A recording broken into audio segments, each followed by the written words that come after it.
দিলাম, রুটিগুলো বড় হয়ে গেছে।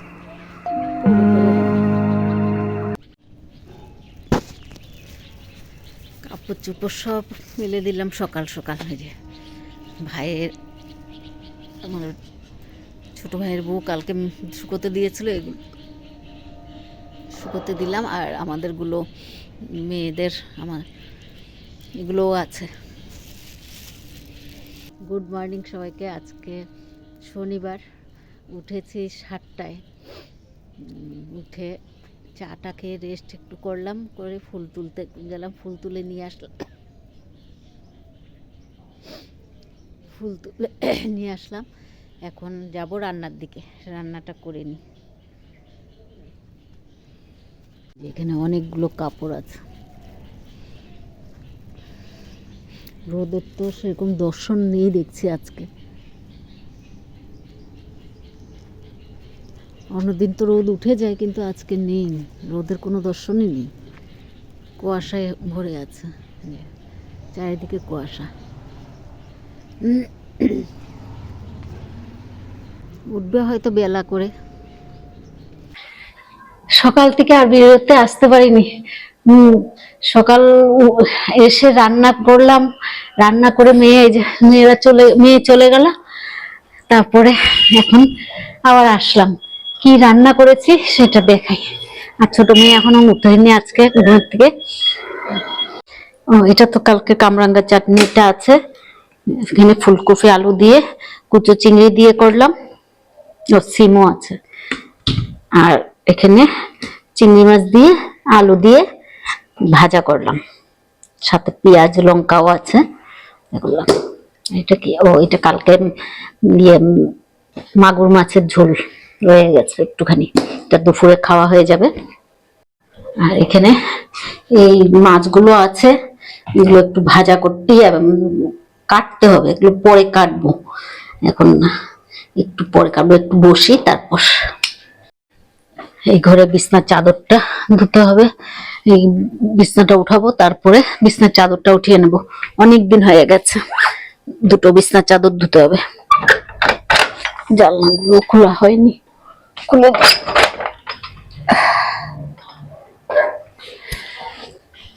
দুটো জানলাই খোলা হয়নি। কাপড় চোপড় সেরকম ভাঁজ করার নেই উপর। বিছনার চাদর দুটো ধুবো আর বিছনাগুলো উঠাবো, রান্নাঘর পরিষ্কার করবো। টিফিন খেতে হবে, কালকে রুটি আছে, দেখি কখানা রুটি আছে, তাহলে মেয়ে দুজনের হয়ে যাবে কিনা। যে মেয়ে কালকে লুচি ছিল, সেটা খেয়ে গেছে, হয়ে যাবে মেয়ে দুজনের। তো মেয়ে উঠুক, তারপরে খাবো। দেরি আছে, এখন মাত্র 10টা বাজে। একটু কিছুক্ষণ বসি, তারপর বাকি কাজ। সকাল থেকে আর বসার সময় হয়নি, এত তাড়াহুড়ো লেগে যায়। তোমাদের উঠতে হয়, উঠে একটু ঠান্ডার মধ্যে দেরিতে মেজো মেয়ে উঠতে দেয় না, বলে একটু দেরি করে উঠো, অসুবিধা নেই, দেরি করে উঠো। কিন্তু এদিকে যে আমার কাজের দেরি হয় সেটা আর বুঝে না, ঠান্ডা লেগে যাবে এর জন্য উঠতে দেয় না। হাতে পাটা গুলো যন্ত্রণা করে তো ঠান্ডায়, তার জন্য উঠতে দেয় না, এত ঠান্ডা পড়ে। তো একটু বসি। মাছগুলো কেটে নিয়ে আসলাম, এবারে ধুয়ে টুয়ে নিয়ে এসছি। এখন ছাদের মধ্যে বসে বসে এগুলো করলাম। এখন ফ্রিজে ঢুকিয়ে রাখবো, যেদিন ইচ্ছে করবে রান্না করে নেবো, ব্যাস হয়ে গেল। রেখে দিই ফ্রিজে। মাছ আছে অল্প অল্প করে অনেকগুলো, কিন্তু রান্না করবো যে খেতেই চাইছে না, এর জন্য রান্নাও করতে ইচ্ছে করে না। খাবার নিয়ে বসে পড়লাম, 12টা বাজবে, 2 মিনিট বাকি 12টা বাজার। কালকে রুটি আছে, ঘুগনি আছে, খেয়ে নেবো।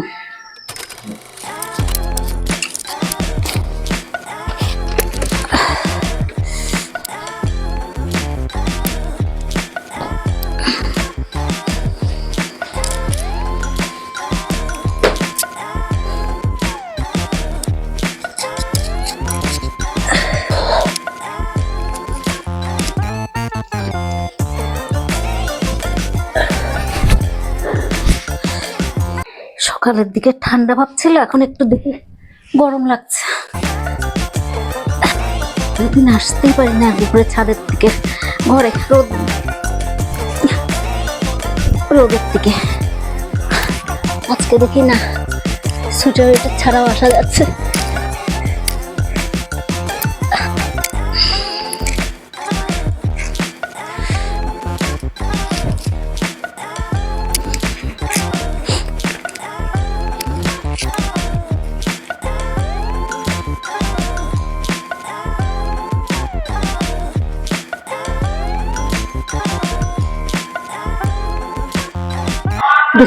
বিছনা চাদরগুলো চেঞ্জ করে নিলাম, বের করেছি দুটো। রান্নাঘর পরিষ্কার করা হয়ে গেছে, দুটো বিছনা চাদর চেঞ্জ করেছি, রান্নাঘরও পরিষ্কার করা গেছে। ছোট মেয়ে জল টল ভরে নিল জলের বোতলে। আর এখন উপরে ছাদে যাব, ছাদে গিয়ে উপরে কাপড় গুলো ভিজাবো, বিছনা চাদর গুলো ভিজিয়ে তারপর দুটো ড্রাগন ফ্রুট গাছ আছে, এগুলো একটু লাগিয়ে দেবো। অনেকদিন ধরে একই ভাবে পড়ে আছে, তাই ওগুলো একটু লাগিয়ে দিই। যাই আগে উপরের ছাদে। এই ড্রাগন ফ্রুট গাছগুলো ছিল টপের মধ্যে, টপ না ইয়ের মধ্যে, কি বলে, হাঁড়িগুলোর মধ্যে। এগুলো এখান থেকে লাগিয়ে দিলাম টপের মধ্যে, এই একটা আর এই যে একটা, দুটো গাছ লাগিয়ে দিলাম এখান থেকে। জল বেশি দিস না। আর আগে ওইখানে গাছটার ডাল লাগিয়েছিলাম অন্য ইয়ের মধ্যে, তো এগুলো এখানে লাগিয়ে দিলাম দুটো। আর ওই যে লাগিয়ে দিলাম। দেখি গরমের দিন আস্তে আস্তে বড় হয়ে যাবে মনে একটা, তাই এগুলো হাঁড়িগুলোর থেকে মালসাগুলোর থেকে নামিয়ে নিলাম। আর এগুলো বড় হলে অন্য জায়গায় লাগিয়ে দেবো। যে এখানে কাপড়গুলো ভিজিয়েছিলাম এখন ধুয়ে নিচ্ছি। কাজ শেষ করে, সব কাজ শেষ করে বসলাম। ড্রাগন ফ্রুট গাছটাও একটু ঠিক করে দিলাম, বড় ড্রাগন গাছটা ঠিক করে এখন একটু বসলাম রোদে। আজকে অবশ্য ঠান্ডা খুব একটা নেই, তাও একটু এসে বসলাম। ভাত খাবো, অনেক দেরি আছে, 2টো বোধহয় বাজে। হ্যাঁ, 2:05 হয়ে গেছে। খাবো একটু পরে, মাত্র স্নান টান করে উঠলাম, পরে খাবো। রোদে তাকাতেও পাচ্ছি না। খাবার নিয়ে বসে পড়লাম। আর মেয়ে মাথায় গোবর লাগিয়েছে, না গোবর লাগিয়েছে মানে কেশশ্রী লাগিয়েছে। এখানে ফুলকপি আলু দিয়ে, কুচো চিংড়ি দিয়ে করলাম। এটা আমার ভাইয়ের বউ দিয়েছে, ফুলকপি আলু দিয়ে পনির আর চাটনি, মাছ ভাজা, আলু দিয়ে চিংড়ি মাছ ভাজা। ভাতটা খেয়ে নিই। খাওয়া দাওয়া শেষ করলাম, এখন যাব শুতে। কাপড় চোপড়গুলো সব ঘরের দিয়ে বারান্দা বন্ধ মেলে দিই, তারপর যাব। ভাইয়ের বউ কম্বল মেলে দিয়েছিল, সেটাও শুকায়নি মনে হয়, দেখি। মোটামুটি শুকিয়ে গেছে, একটু একটু ভেজা আছে নিচের দিকগুলো। দুটো বেডশিট, জামা কাপড় সব দিয়ে দিয়েছিলাম। বেডশিটগুলো মোটামুটি শুকিয়ে গেছে, তাও আজকের দিন থাক বারান্দার মধ্যে, তারপর কালকে ভাঁজ করে রেখে দেবো।